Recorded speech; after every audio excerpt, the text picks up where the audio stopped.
নমস্কার বন্ধুরা, আমি আজকে তোমাদের সাথে একটা রেসিপি শেয়ার করব। আমি আজকে কই মাছের একটা রেসিপি করেছিলাম, সেটাই তোমাদের সাথে শেয়ার করব। আমি বানিয়েছিলাম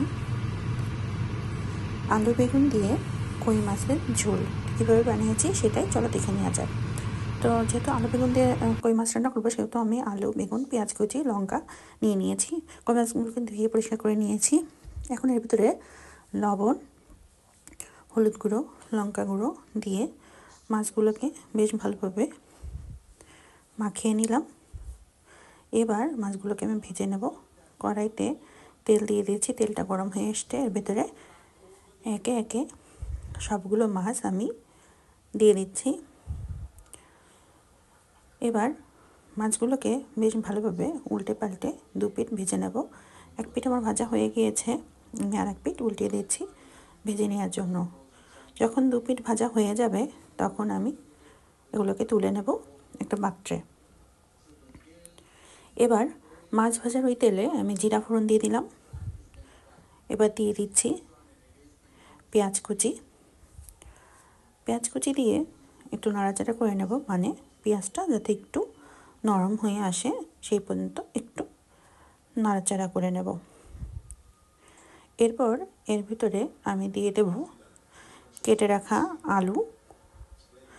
আলুগুলো দিয়ে আমি একটু হালকা করে ভেজে নেব। তো এই পর্যায়ে আমি লবণটা দিয়ে দিচ্ছি। লবণটা আমি পরিমাণ মতোই দিলাম। দিয়ে আবারও খুব ভালোভাবে নাড়িয়ে চাড়িয়ে নিচ্ছি, মানে ভাজার জন্য। আলুটা যখন হালকা একটু ভাজা হয়ে আসবে এই পর্যায়ে আমি বেগুন দিয়ে দেব। বেগুন এবং কাঁচা লঙ্কা সব একসাথে দিয়ে দিলাম। দিয়ে আবারও খুব ভালোভাবে বেগুন, আলু, পেঁয়াজ সব একসাথে আমি নাড়িয়ে চাড়িয়ে বেশ ভালোভাবে একটু ভাজা করে নেব। যখন বেগুনগুলো রঙটা চেঞ্জ হয়ে আসবে, মানে ভাজা হয়ে যাবে, তখন এর ভিতরে আমি সামান্য একটু জল দিয়ে দেবো এবং এর ভিতরে আমি দিয়ে দেবো গুঁড়া মশলাগুলো, লঙ্কা গুঁড়ো, হলুদ গুঁড়ো, জিরার গুঁড়ো, ধনিয়ার গুঁড়ো সবগুলো দিয়ে আমি মশলাটাকে কষিয়ে নেব। এই পর্যায়ে আমি দিয়ে দিলাম কিছু ধনিয়া পাতা কুচি দিয়েও আবার মশলাটাকে কষিয়ে নিচ্ছি।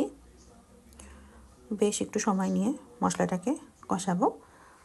এই পর্যায়ে আমি দিয়ে দেব আদা রসুনের পেস্ট।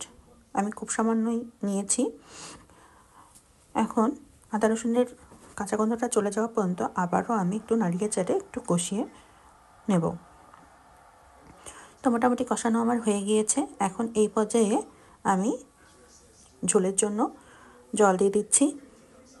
জল দিয়ে বেশ ভালোভাবে নাড়িয়ে চাড়িয়ে নিলাম যাতে সব কিছু একসাথে মিক্স হয়ে যায়। এবার ঝোলটাকে ফুটতে দেবো, মানে আমি ঢাকনাটা বন্ধ করে দেবো 5-6 মিনিটের জন্য, যাতে ঝোলটা খুব ভালোভাবে ফুটে আসে এবং সব কিছুর সাথে সুসিদ্ধ হয়ে যায়। এবার 5 মিনিট পর ঢাকনাটা খুলে এর ভিতরে আমি ভেজে রাখা কই মাছগুলো দিয়ে দিলাম। দিয়ে খুন্তির সাহায্যে কই মাছগুলোকে ঝোলের মধ্যে ডুবিয়ে দিচ্ছি, যাতে এর ভিতরে তেল মশলা সব যায় এবং মাছগুলো সিদ্ধ হয়। এবার আবারও আমি ঢাকনা দিয়ে দেব যাতে মাছগুলো খুব ভালোভাবে সিদ্ধ হয়ে যায়। তো ঢাকনাটা আমি খুলে নিলাম। আমি 3-4 মিনিটের জন্য ঢাকনাটা দিয়েছিলাম। ঢাকনাটা খুলে মাছগুলোকে আবার উল্টিয়ে পাল্টিয়ে নিলাম। বেশ ভালোভাবে উল্টিয়ে পাল্টে একটু নাড়িয়ে চাড়িয়ে নিলাম। রান্নাটা কিন্তু আমার প্রায় হয়ে এসছে। আমি একটু লবণটা চেখে নিয়েছিলাম। সব কিছু আমার মোটামুটি ঠিকঠাকই হয়ে গিয়েছে। এখন আমি নামিয়ে পরিবেশন করে নেব। তো এই রান্নাটা তোমরা কিন্তু করে নিতে পারো, এটা কিন্তু খেতে ভালোই লাগে। আমি প্রায় করি। তো এটাই ছিল তোমাদের সাথে আমার শেয়ার করা রেসিপি।